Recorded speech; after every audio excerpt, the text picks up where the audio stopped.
श्रीमद् भागवत के स्कंद नंबर 11 में अध्याय 13 भगवान श्री कृष्ण और उनके पार्षद उद्धव जी की चर्चा के विषय हैं, जिसमें हमारे आपके जैसे प्रश्न मन में उठते हैं कि ये क्या है, क्यों है, होना चाहिए, नहीं होना चाहिए। ऐसी जिज्ञास के रूप में उद्धव जी के कई प्रश्न होते हैं, करते हैं और श्री भगवान के उस पर उत्तर रहते हैं। हम लोग भी ये जाने कि जो शरीर बनी है, जो इसमें उपस्थित प्रकृति के 3 गुण हैं, वो जीव की आत्मा से कैसे भिन्न है। भगवान के उत्तर में यह बात आती है कि जैसे आप जानते हैं कि प्रकृति और पुरुष सृष्टि में इनकी क्या भूमिका है।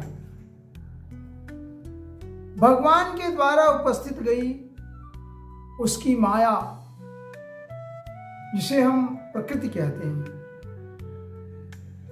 या देवी सर्वभूतेषु विष्णु मायेति शब्दिता। विष्णु की जो माया है वही प्रकृति है। और शरीर का निर्माण या किसी भी द्रव्य का निर्माण जो परब्रह्म, जो स्मॉलेस्ट पार्टिकल अणु आत्मा है,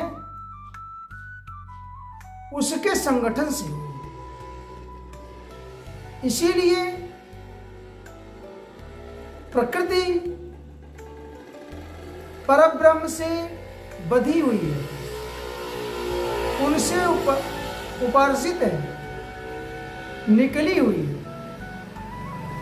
लेकिन स्वयं भगवान प्रकृति से परे हैं।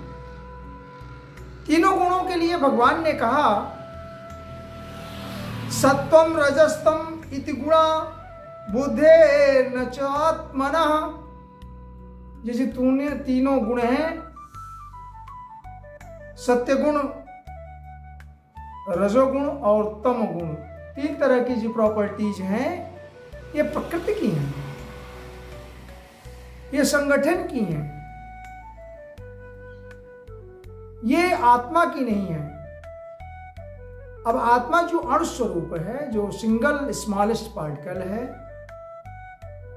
वह आत्मा सिर्फ वह परब्रह्म पुरुष, परम पुरुष की आत्मा है, जो हमारे आपके शरीर में अंशतः उपस्थित है। जिस तरह से आकाश, सूर्य का प्रकाश सर्वत्र उपस्थित है, वैसे परब्रह्म पुरुष की अणु आत्मा वो ओमनी प्रेजेंस है, सर्वत्र उपस्थित है। तो प्रकृति उस परब्रह्म से के संगठन से उत्पन्न हुई है, अणुओं के मिलने से प्रकृति का निर्माण हुआ है। भगवान ने कहा कि उद्धव जी, ये जो तीनों गुण हैं प्रकृति के, इसी के माध्यम से मुझ में निष्ठा पैदा करी जा सकती है, मुझे जाना जा सकता है। तो ये कैसे हो सकता है? उन्होंने कहा कि 3 जो गुण हैं, उसमें सत्व गुण की अधिकता से, प्रचुरता से मेरी प्राप्त होती है, मुझ में निष्ठा आती है। सत्व गुण की प्रचुरता कैसे हो सकती है? आप सकारात्मक शास्त्र पढ़ें,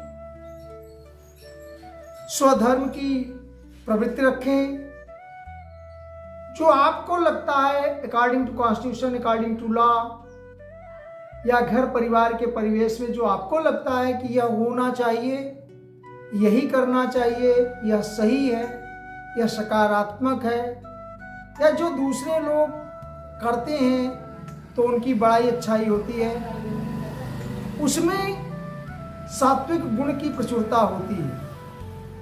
तो हमें आपको भी सद्गुण के लिए भगवान ने कहा कि यदि आपके शरीर में सद्गुण आगे आते हैं तो सत्वगुण की जो अधिकता होगी तो उसके प्रभाव से रजो और तमोगुण दब जाएंगे। यह नारद पुराण में भी आया है कि प्रकृति क्या है। तो वहां पर प्रश्न में अतिरेक में यह बात कही गई कि तीनों गुणों का बैलेंस ही प्रकृति है। तीनों गुणों का बैलेंस सत्व, रज और तम, यह प्रकृति ऐसे काम करती है। आपके अंदर सारी चीजें उपलब्ध हैं, शरीर में तीनों गुण उपस्थित हैं। अब किसकी अभिवृद्धि होगी? एक सामान्य पुरुष में सत्व, रज और तम तीनों गुण बैलेंस में होते हैं और यह इक्विलिब्रियम बनी रहती तो आदमी जीवन निर्वाह करता है सुंदर ढंग से। अब इसमें किसी में रजोगुण की प्रचुरता हो जाती है, किसी की तमोगुण की प्रचुरता हो जाती है, तो उस तरह से नाना तरह का वो व्यवहार करता है। रजोगुण में उसकी प्रवृत्ति राजसी हो जाती है, सब कुछ चाहने की काम भावना उत्पन्न होती है, प्रेरणा होती है और सकाम भाव से कर्म करता है और उसकी इच्छाएं बढ़ती जाती हैं और न पूर्ण होने वाली इच्छा पर वो सतत लड़ते रहता है। या रजोगुण की प्रधानता हो जाती है, जो संतों के लिए उपेक्षणीय है। संत इस पर विचार नहीं करते और इससे अतिरेक अगर देखा जाए दूसरी तमोगुण तो तामसी प्रवृत्ति हो जाती है और आदमी के व्यवहार में राक्षसी लक्षण या ऐसे गुण या जो ऐसे कृत्य ऐसे कर्म बनते हैं जो सदैव वर्जित है, जो नहीं होना चाहिए। तो तमो और रजोगुण पर भगवान ने कहा कि सत्व गुण की अधिकता करके ये हमारी द्वारा जो हमारा अंश यह जीव है वह इन दोनों गुणों पर प्रधानता या विजय प्राप्त कर सकता है। अब कहते हैं भगवान कि सत्वाद धर्मो भवेत, सत्व गुण की वृद्धि हो तो उसमें धर्म बढ़ता है व्यक्ति में। वृद्धात पुंसो मद भक्ति लक्षण, और जब सत्वगुण की वृद्धि होती है तो वह मेरी भक्ति की तरफ बढ़ता है, अर्थात व्यक्ति धर्मनिष्ठ होने लग जाता है। और धर्म करने से क्या होता है? ज्ञान पैदा होता है। यह धन के उपलक्ष्य में अन्यत्र भगवान ने कहा है कि जो मनुष्य धन कमाता है, शरीर से जीवन निर्वाह करता है, तो धनम धर्मैक लक्षणम, ऐसे कहा गया कि धन का मात्र एक उद्देश्य धर्म करना होता है। धन किसी तरह से आप प्राप्त कर रहे हैं, अगर उसका उद्देश्य धर्म करना है, एक ही उद्देश्य है, क्योंकि और उद्देश्य पूर्ण होने से आपको मुश्किलें आती हैं या आप नहीं कर पाते हैं। इस तरह से धर्म के उत्थान से हमारी भक्ति पैदा होती है, ज्ञान पैदा होता है और हम में निष्ठा आती है। तो ईश्वर में निष्ठा लाने के लिए अपने धर्म का पालन करना पड़ेगा, सत्व गुण में वृद्धि करनी होगी, ज्ञान पैदा करना होगा और ज्ञान तभी पैदा होगा जब आपको उस ज्ञान में निष्ठा होगी। निष्ठा बढ़ने से ही आपका समर्पण बढ़ता है। निष्ठा विश्वास दिलाता है, धर्म की वृद्धि करता है और ऐसा करने से जब निष्ठा होती है तो आपको आत्म साक्षात्कार होता है, सेल्फ रियलाइजेशन होता है कि मैं क्यों हूँ, मेरे शरीर का क्या उद्देश्य है, मेरे जीवन में जो कर्म करते हैं हम उसका क्या उद्देश्य है, होना चाहिए, उसका प्रतिफल, उसका परिणाम क्या होता है। तो सेल्फ रियलाइजेशन होने पर आदमी को शांति प्राप्त होती है। शांति मद गच्छति, ऐसा भगवान ने कहा गीता में कि अंतःकरण की जब शुद्धि होती है, जब सेल्फ रियलाइजेशन होता है, जब आदमी को यह पता चलता है कि यह शरीर किस उद्देश्य से बनी हुई है, तो ये शरीर भगवान के चिंतन के लिए, आत्म परीक्षण के लिए या आत्मज्ञान के लिए, स्वरूप सिद्ध के लिए, तत्वबोध के लिए यह शरीर है। सेल्फ रियलाइजेशन होने के लिए यह शरीर बनी है। साधन कुछ भी हो, जीवन कितना लंबा है, कितना छोटा है, उसका बिना चिंतन करते हुए सात्विक बुद्धि के साथ, धर्म की निष्ठा के साथ, ज्ञान के साथ भगवान के अंदर या भगवान का चिंतन, उन्हें समर्पण करने से जो भक्ति, जो सतत चिंतन भगवान के लिए हर समय कार्य करता रहे, उसके अंतःकरण की शुद्धि बनती है। इस तरह से उद्धव ने इसके पश्चात भी कुछ एक प्रश्न किए और श्लोक स्कंद 11-13 अध्याय 8वां श्लोक में विदन्ति मत्र्या प्रायेण विषयान पदमापदाम, कि भगवान सभी को यह पता है, प्रायः मनुष्यों को यह पता है या यह जानते हैं कि विषयों के चिंतन करने से या विषयों को प्राप्त करने से या इच्छा की पूर्ति होते रहने से ये सारे विषय अंततः, विषय मतलब कामना, कामना का मतलब जो कुछ प्राप्त करने की इच्छा है, और वो जो कि जिनका कोई अस्तित्व नहीं है। ध्यान करिएगा, परब्रह्म, परम परमात्मा, परम पुरुष, ये भगवान उस विषय से अतिरेक हैं, क्योंकि सारे विषय प्रकृति के गुण हैं, इंद्रियां जनित हैं, इंद्रियों से पैदा होते हैं और शरीर के साथ ये नष्ट भी हो जाते हैं। तो क्या ऐसा परब्रह्म परमात्मा भी नष्ट हो जाता है? स्वयं से प्रश्न करके देखें। नहीं, सृष्टि को चलाने वाला कभी नष्ट नहीं हुआ। Atom neither can be destroyed not be created. तो उसका अस्तित्व न तो कभी खत्म होता है, न उसे उत्पन्न किया जा सकता है, इसलिए वह सतत तो परब्रह्म परमात्मा उपस्थित है, ओमनीसियंस, ओमनीप्रेजेंस गॉड है। तो नष्ट क्या होता है? नष्ट यह विषयों की आसक्ति, यह शरीर, यह चिंतन, यह ध्यान। तो उद्धव के प्रश्न में कि विषय दुख के कारण हैं, यह प्रत्येक मनुष्य को पता है, फिर भी वह कुत्ते गधे बकरी जैसा तथापि भुजते कृष्ण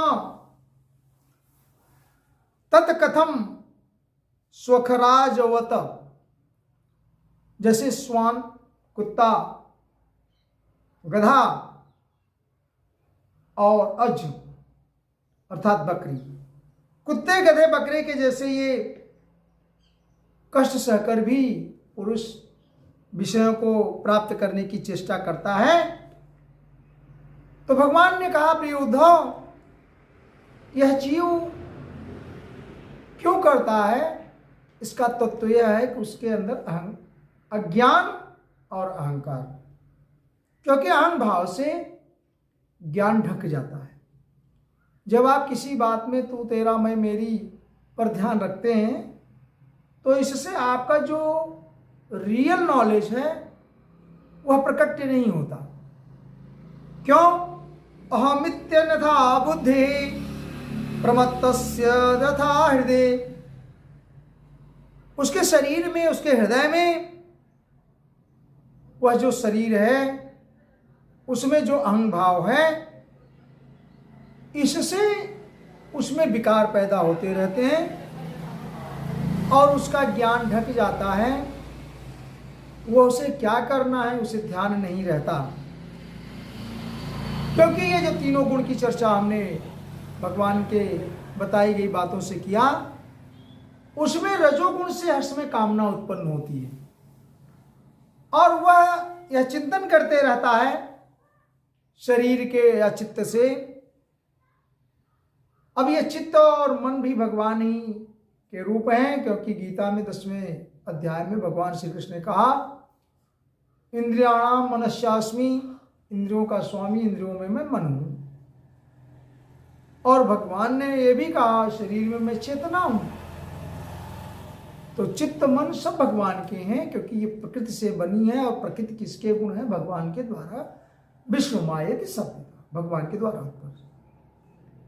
लेकिन ये हमें आपको सकारात्मक प्रभाव के लिए दिए गए हैं, पर उसमें जो हमारे जो दो बातें आई, रज और तम गुण की प्रधानता रहती है, तो संकल्प विकल्प बनते रहते हैं, चिंतन बना रहता है और कुछ प्राप्त करने की अहम बुद्धि बनी रहती है। रजोयुक्त मनसः, जो रजो गुण से युक्त प्रकृति के गुण से यह मन है, संकल्प सविकल्प का, उसके अंदर संकल्प और विकल्प आते रहते हैं। संकल्प में क्या कि जैसे मुझे ये प्राप्त करना है, ये विजय प्राप्त करनी है, ये चीज़ें बनानी है, ये बिगाड़नी है, या इसे प्राप्त करने से ये लाभ होगा, नुकसान होगा, ऐसा करके तरह नाना प्रकार के कृत्य हम करते हैं और उस कृत्य के कारण हम कर्मबंधन में बंधे जाते हैं।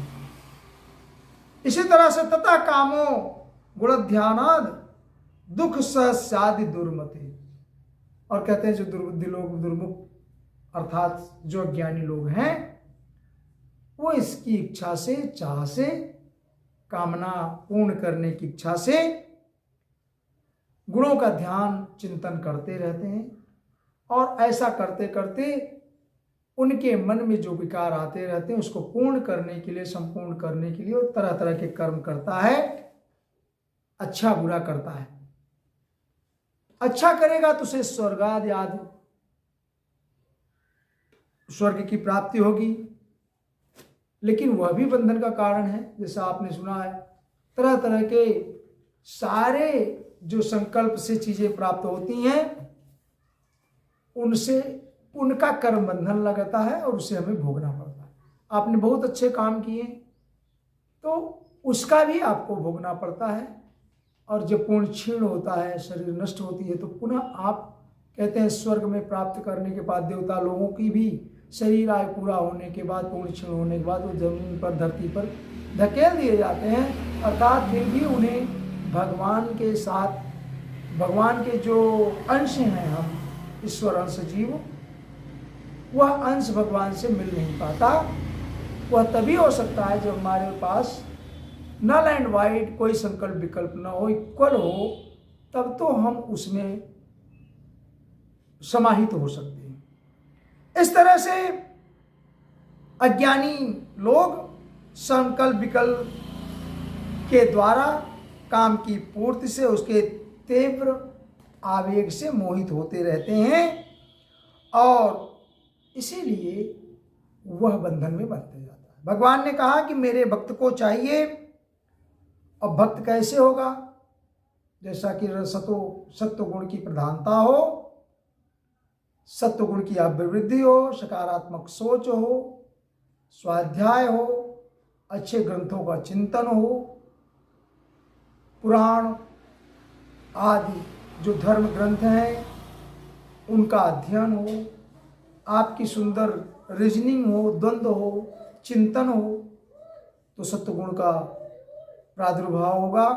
प्रादुर्भाव बोले तो सत्वगुण, रजगुण, तमगुण, तीनों प्रकृति के लक्षण जो आपके शरीर के अंदर हैं ही, उसमें रज और सतो तमो गुण भी सत्व के रूप में बढ़ जाते हैं, वृद्धि हो जाती है, और उससे भगवान का चिंतन बढ़ता है, धर्म की निष्ठा बढ़ती है, आपका ज्ञान बढ़ता है, और अंततः सतोगुण की वृद्धि होने से ही आपको सेल्फ रियलाइजेशन या आत्म साक्षात्कार होता है।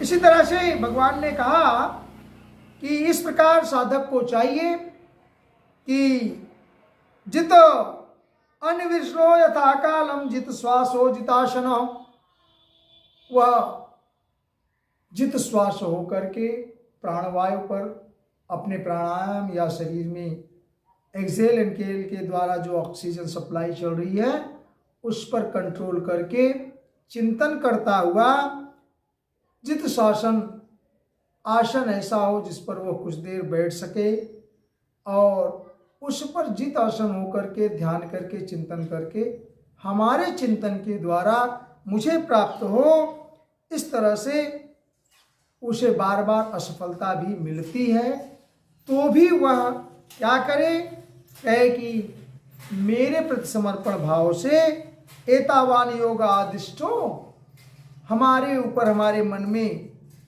चिंतन में ध्यान में लगा रहे तो उसे सेल्फ रियलाइजेशन होगा और वह मेरे धाम को प्राप्त होगा। वो मेरे नाना रूप का कथा ज्ञान ध्यान करते हुए चिंतन करते हुए मेरे विराट आदि रूप का चिंतन करते हुए सब मेरे रूप हैं यह समर्पण सोचते हुए मुझ में ही लीन हो जाता है। ऐसा भगवान ने इस प्रश्न के उत्तर में उद्धव जी को समझाया। जय श्री कृष्ण।